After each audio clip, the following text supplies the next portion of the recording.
ہے اس فرش ازا پہ بچوں کو سکھایا جاتا ہے کہ قاتل کو قاتل بولا جاتا ہے، مقتول کو مقتول بولا جاتا ہے، ظالم کو ظالم بولا جاتا ہے۔ یہاں یہ سوچ نہیں دی جاتی کہ مارنے والا بھی جنت میں ہے، مرنے والا بھی جنت میں ہے۔ یہاں حق کو باطل کی پہچان سکھائی جاتی ہے، یہاں بڑی بہادری سے سکھایا جاتا ہے، جو قابل لعنت ہے اس پہ لعنت بھیجی جاتی ہے، جو قابل رحمت ہے اس پر رحمت بھیجی جاتی ہے۔ کسی اہل سنت کے عالم نے کہا قبلہ آپ شیعہ حضرات لعنتیں بڑی کرتے ہیں۔ میں نے کہا ہم نہیں کرتے بھائی، اللہ لعنتیں بڑی کر رہا ہے۔ میں نے کہا قرآن پڑھو، قرآن سے دور ہو جائے۔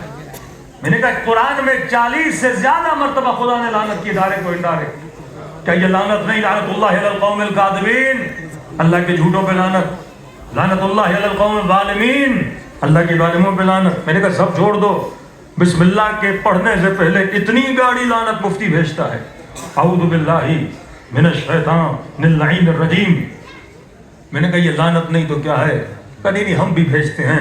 میں نے کہا بس ایک فرق ہے، آپ لعنت تو بھیجتے ہو پر وہ ہوا میں تیر ہوتا ہے، آپ لعنت بھیجتے ہو ہوا میں تیر پھینکتے ہو، لیکن شیعہ جب لعنت بھیجتا ہے تو پوری ایڈریس بتا کے بھیجتا ہے۔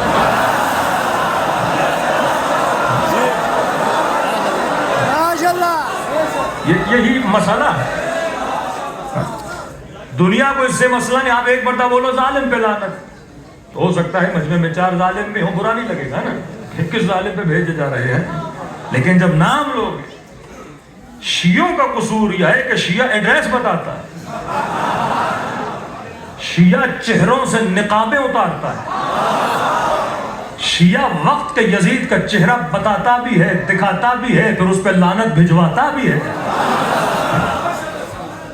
دنیا کو اس جلوس سے خطرہ نہیں جو تاریخ کے یزید پہ لعنت بھیجے، دنیا کو اس جلوس سے خطرہ ہے جو آج کے یزید پہ لعنت بھیجے۔ مسئلہ آغا خامنئی سے کیا ہے؟ کیونکہ وہ وقت کے یزیدوں سے نقابیں اتارتا ہے۔ مجلس حسین یہی سکھاتی ہے، حق کو حق کہو، باطل کو باطل کہو۔ اسلام آباد کا ایک مفتی ہے، مدعان اس کو گلا پھاڑ مفتی کہتے ہیں، چیخ چیخ کے بہت باتیں کرتا ہے۔ تو آپ کے ٹی وی اینکر ہیں، وہ ان کے پاس گئے، انہوں نے کہا جبلا یزید نے ظلم کیا تھا، کہاں بڑا ظلم کیا تھا، کہ فرزند رسول پہ، اولاد رسول پہ کا بڑا ظلم کیا، یزید کو یہ نہیں کرنا چاہیے تھا، کہ نواسیان رسول کو بازاروں میں لے گیا، امام حسین کا سر قلم کیا۔ اب مفتی صاحب خود کہہ رہے ہیں کہ بڑا ظلم کیا، یہ ظلم کیا، وہ ظلم کیا۔ آخر میں اینکر نے قبلہ جب اتنا ظلم کیا تو کیا ہم یزید پہ لعنت بھیج دیں؟ تو یہاں ایسے گلے میں ہڈی اٹک گئی، کہا دیکھیے لعنت کا معاملہ ذرا الگ ہے، ہم معاملات کو اللہ پہ چھوڑتے ہیں، یہ لعنت وانت شیعہ بھیجتے ہیں۔ میں نے کہا 50 سال حدیثیں پڑھنے کے بعد، قرآن پڑھنے کے بعد، اس بڑھاپے میں اس مفتی کو جرت نہیں کہ ظالم پہ لعنت بھیجے، کیونکہ اس کے پاس فرش عزائے حسین ابن علی نہیں ہے، کیونکہ فرش عزائے حسین ابن علی نہیں ہے۔ حدیثیں پڑھنے کے بعد، قرآن پڑھنے کے بعد بول بھی رہا ہے کہ ظالم ہے، پر جرت نہیں کہ ظالم پہ کیا کرے، لعنت کرے۔ لیکن میں نے کہا پوری دنیا میں کسی بھی امام بارگاہ کے اندر چلے جاؤ، فرش عزا سے 6-7 سال کے بچے کو اٹھاؤ اور اس سے پوچھو یزید پہ لعنت بھیجنی چاہیے کہ نہیں، میں نے کہا تو پوچھے گا وہ 3 لعنتیں بھیج کے بتائے گا۔ اس بچے کو یہ شعور کس نے دیا؟ یہ فرش عزائے حسین ابن علی نے دیا، کہ کونوا للظالم خصما وللمظلوم عونا، کہ کبھی ظالم کے لیے رتی برابر دل میں محبت نہ رکھنا۔ ظالم قابل لعنت ہے اور مظلوم قابل حمایت ہے۔ یہ ہمیں کون سکھاتا ہے؟ فرش عزا سکھاتا ہے۔ فرش عزا آپ کے بچوں کے ذہنوں اور آئیڈیالوجی کو کلیئر کرتا ہے کہ کبھی بھی شیعہ کے دل میں ظالم کی محبت نہیں آ سکتی۔ وہ ظالم چاہے آج کا ہو، وہ ظالم چاہے کل کا ہو، مظلوم چاہے شیعہ ہو یا غیر شیعہ ہو۔ فلسطین والے شیعہ نہیں تھے، اہل سنت بھائی تھے۔ سب سے زیادہ اگر فلسطین کے لیے کسی نے جانی نقصان اٹھایا وہ مکتب اہل بیت کے چاہنے والوں نے اٹھایا ہے۔ کیوں؟